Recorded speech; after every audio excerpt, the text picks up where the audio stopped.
All right, good morning, guys. We are going to continue to work on some gas stoichiometry problems this week. And with these problems, you're going to see they're a little different from last week. Last week's problems asked you to solve for moles and grams. This could ask you to solve for any variable. So I'm going to work through one together, and then your job is to finish up the rest for homework. So problem number one asks us to write a balanced equation for the decomposition of water forming into hydrogen gas and oxygen gas. So we are starting with water, and remember, in a decomposition reaction, the compound breaks apart into the individual elements. So we end up with hydrogen, which is diatomic, and oxygen, which is also diatomic. We then need to balance the equation by adding coefficients, and we would need a 2 in front of the water and a 2 in front of the hydrogen gas. All right, so for part B, it asks us what volume of hydrogen at STP would be produced if this reaction starts with 100 grams of water. All right, I don't have a lot of room to work here, so I'm going to put what I know underneath the substance in the balanced equation in A. So I know that I'm starting with 100 grams of water. So underneath that, I'm going to write that out. And I know that I'm looking for a volume of hydrogen. So I'm looking for a volume of hydrogen gas. It tells me that it's at standard temperature and pressure. This is on the back of your periodic table, but standard pressure is 1 atm and standard temperature is 273 Kelvin. Okay, so at this point, that is everything I know. I am ultimately trying to find a volume of hydrogen. So if I look at the information I have, I'd like you to come up with a plan before you pick up your calculator, before you do any math. If I can get one more piece of information about my hydrogen, I can use PV equals nRT in order to solve for the volume. That one missing piece of information is moles of H2. If I can get that value, I can then use PV equals nRT to solve for the volume. So this piece of information here is critical because if I know how many grams of water I have, I know that the water and the hydrogen are related to one another in a 2-to-2 ratio. So I can use that mole ratio in order to get moles of hydrogen. Once I have that, I can use PV equals nRT in order to find my missing volume. So let's go ahead and get started on that. All right, I'm going to work down here now. I'm starting with my 100 grams of water. Again, it's important to label the unit and the substance when you're doing these problems.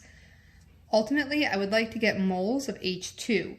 So they're related in a 2-to-2 ratio from the balanced equation, but that ratio only works if I'm in moles. So the first step is to get this value into moles. I can do so by going to the periodic table, adding up 2 H's and an O, and I get 18 grams of water is equivalent to 1 mole of water.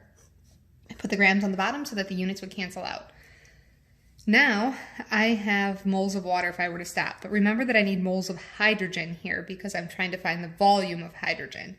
So I'm going to have to go one step further, and for every 2 moles of water that go into this reaction, I know I'm going to form 2 moles of H2.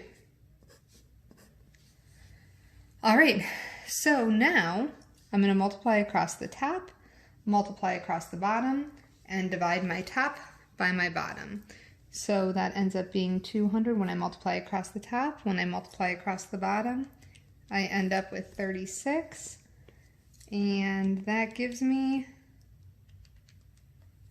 5.55, and the only unit remaining is moles of H2. All right, so now I have this missing value, this 5.55 moles of H2. Now that I have that value, I have enough information to use PV equals nRT in order to solve for the missing volume. So I'm going to use PV equals nRT.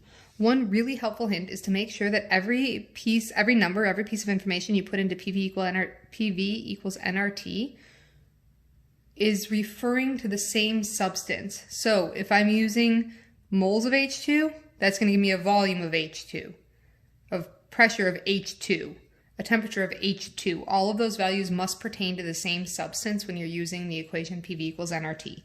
All right, so let's go ahead. We know that the pressure here is 1 ATM. We are looking for the volume. We know that we have 5.55 moles of H2. R will always be 0.0821 as long as we have the correct units, ATM, liters, moles, and Kelvin, which we do. And our temperature is 273. We can now use algebra to solve this for our V variable. And when I do that, plug it into the calculator, I end up with 124.4. So my volume is 124.4.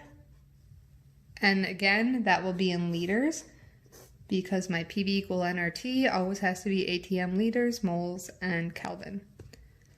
All right, so what does this number mean? This is telling me that if I start with 100 grams of water and I put it into this reaction, I can expect to produce 124.4 liters of